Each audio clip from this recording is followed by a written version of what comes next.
ভারতীয় জনতা পার্টির তমলুকে প্রার্থী অভিজিৎ গাঙ্গুলি, অন্যদিকে দেবাংশু আর সায়ন। অভিজিৎ গাঙ্গুলির নিজস্ব একটা জনপ্রিয়তা আছে। আমরা দেখেছি বাংলা জুড়ে যে চাকরি দুর্নীতি হয়েছে সেখানে অভিজিৎ গাঙ্গুলি একটা গুরুত্বপূর্ণ ভূমিকা পালন করেছিলেন তাদের সঠিক নির্দেশ বা সঠিকভাবে তাদের এই যে ন্যায় দেওয়ার জন্য। সেই সময় দাঁড়িয়ে যতদিন উনি কোনো রাজনৈতিক দল জয়েন করেননি ততদিন পর্যন্ত ওনার একটা ইমেজ ছিল। তারপর দেখা গেল যে উনি ভারতীয় জনতা পার্টি জয়েন করলেন এবং তমলুকে উনি প্রার্থী হলেন।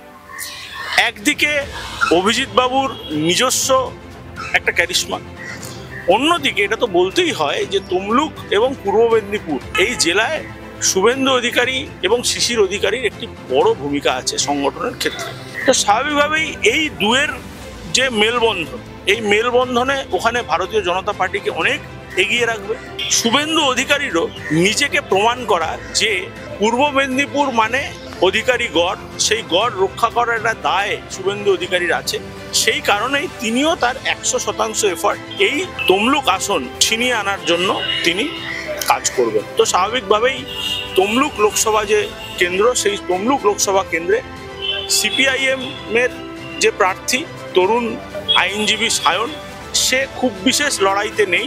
লড়াই মূলত বিজেপি বনাম তৃণমূল কংগ্রেস হবে। ওভারঅল বলা যায় যে মমতা ব্যানার্জি বনাম শুভেন্দু অধিকারী। নন্দীগ্রাম বিধানসভা তমলুকের মধ্যে পড়ে।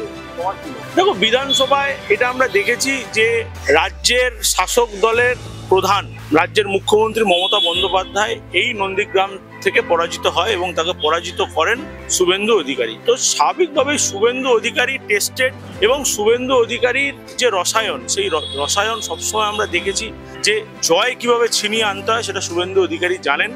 তো স্বাভাবিকভাবেই তমলুক যে লোকসভা, সেই লোকসভায় শুভেন্দু অধিকারী একটা বড় ফ্যাক্টর এবং শুভেন্দু অধিকারী সংগঠনের উপর ভর করেই অভিজিৎ গাঙ্গুলি শেষ হাসি হাসবে বলে আমাদের মনে হয়। শুভেন্দু অধিকারী ধরো তমলুকে ফ্যাক্টর তুমি বলছো, কিন্তু গোটা রাজ্যের ক্ষেত্রে নিশ্চিতভাবেই গোটা রাজ্যের ক্ষেত্রেও শুভেন্দু অধিকারী ফ্যাক্টর। বিরোধী দলনেতা হিসাবে শুভেন্দু অধিকারী যেভাবে সারা বাংলা জুড়ে একের পর এক জায়গায়, আমাদের কাছে যা তথ্য, প্রত্যেক দিন প্রায় 300, 400, 500 কিলোমিটার জার্নি করে রাজনৈতিক সভা সমাবেশ কর্মীদের উজ্জীবিত করার কাজ করছে, নিশ্চিতভাবেই একজন বিরোধী দলনেতা হিসাবে এটা অনেক বড় বিষয়। এবং নিশ্চিতভাবেই তমলুক এবং কাঁথি পূর্ব মেদিনীপুরের এই যে দুটি আসন, সেই দুটি আসনের জন্য ওনার সংগঠন যেভাবে কাজ করবে, নিশ্চিতভাবেই এই দুটো খুবই প্রাসঙ্গিক।